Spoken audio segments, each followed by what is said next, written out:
Shalom sahabat Mitra Rema. Hari ini kita akan sama-sama mendengarkan firman Tuhan yang terambil dalam Injil Markus 13 ayat yang ke-34 sampai ayat yang ke-36 yang berkata demikian.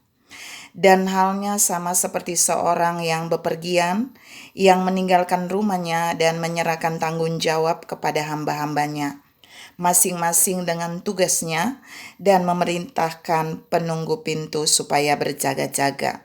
Karena itu berjaga-jagalah, sebab kamu tidak tahu bila mana tuan rumah itu pulang, menjelang malam, atau tengah malam, atau larut malam, atau pagi-pagi buta, supaya kalau ia tiba-tiba datang, jangan kamu didapatinya sedang tidur. Demikianlah firman Tuhan, dan firman ini akan sama-sama saudara dan saya renungkan di hari ini, yang saya beri judul Penunggu Pintu.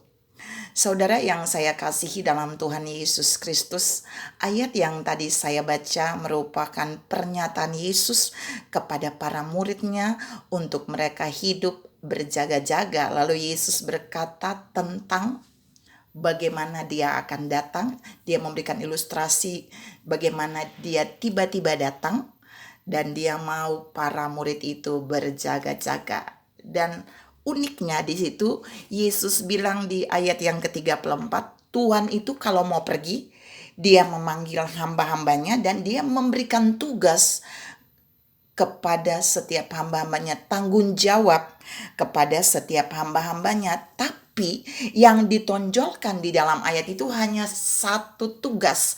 Jadi ada tugas lain tidak Yesus katakan, tapi satu tugas yang ditonjolkan di situ adalah tugas penjaga pintu. Dan siapakah penjaga pintu dalam cerita itu? Kalau kita baca ayat 35 dan 36, penjaga pintu itu adalah para murid sendiri. Dia menegaskan itu untuk para murid, dan dia juga menegaskan itu bagi saudara dan saya sebagai penjaga pintu. Nah, kita mau masuk lihat apa yang Yesus maksudkan dengan penjaga pintu. Yang pertama, kalau dia menempatkan para murid, saudara dan saya sebagai penjaga pintu untuk nanti dia datang pada kali yang kedua.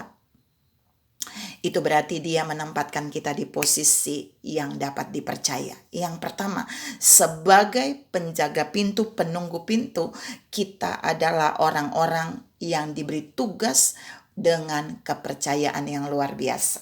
Yang kedua, penunggu pintu itu dia memberikan syarat di dalam Markus 13 ayat 35 dan 36. Yang kedua, penunggu pintu itu harus berjaga-jaga. Kata berjaga-jaga di sini adalah nggak boleh jauh dari pintu itu. Dia harus tetap mengerjakan tugas di situ walaupun tuannya nggak ada. Seperti saudara dan saya hari ini. Kita sedang dipercaya oleh Tuhan mengerjakan tugas di bumi. Tuhan tidak datang dan melihat kita secara fisik, tapi dia mau kita terus melakukan tugas yang dia percayakan, berjaga-jaga. Yang ketiga, penunggu pintu itu, kalau kita baca sampai ayat terakhir, dibilang harus berjaga-jaga supaya jangan kedapatan waktu Tuhan itu datang, penjaga pintu itu tertidur. Jadi yang ketiga, tidak boleh tertidur. Memiliki roh yang terus berdoa dan berjaga-jaga.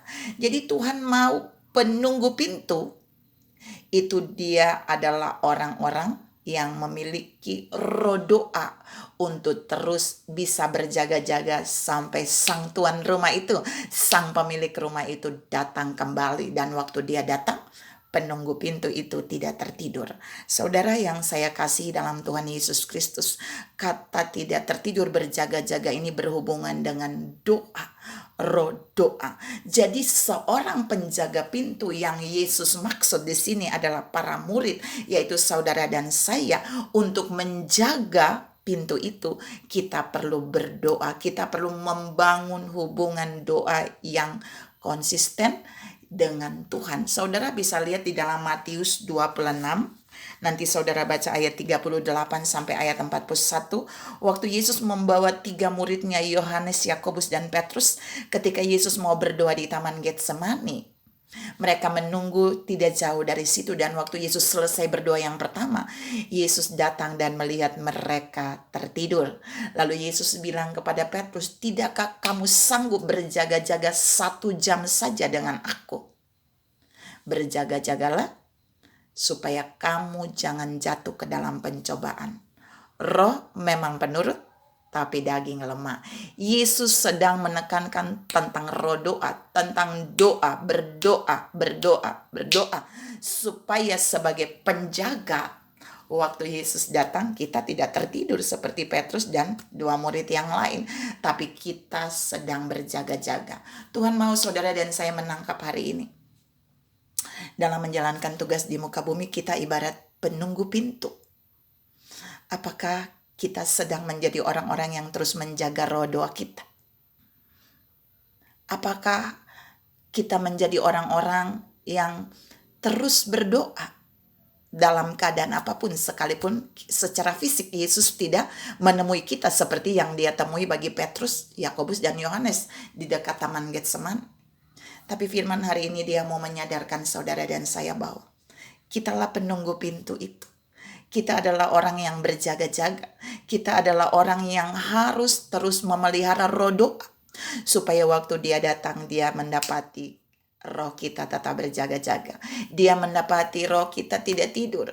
Dia mendapati kita benar-benar siap membukakan pintu untuk sang pemilik rumah itu datang. Tuhan mau saudara dan saya menangkap bagian ini, bahwa dia menempatkan kita di posisi terbaik sebagai penunggu pintu, supaya kita berjaga-jaga, supaya kita terus berdoa, supaya waktu dia datang, dia mendapati kita tetap memiliki roh yang berjaga-jaga, memiliki roh doa yang terus-menerus terkoneksi dengan dia. Tuhan memberkati saudara berlimpah.